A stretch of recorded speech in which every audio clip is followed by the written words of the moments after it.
My name is DeRosa. I'm a senior researcher at Virtual Vehicle.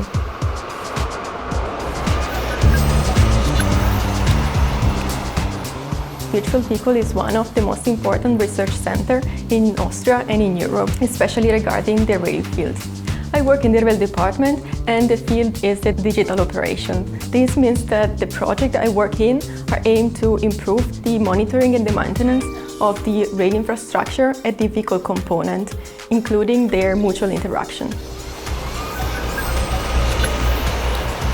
Research is the best opportunity to challenge our curiosity and to improve our ability in problem solving. In research, the job is also very different every day, so we can learn something new every day. In addition, I love the atmosphere here at Virtual Vehicle because it's both professional and very friendly. I would like to be part of the scientific community that really cares about the current and future challenges that our world is facing. I would like to contribute to the improvement of the rail transportation with the final goal of reducing the negative impact that transportation has on the environmental pollution and the climate issue.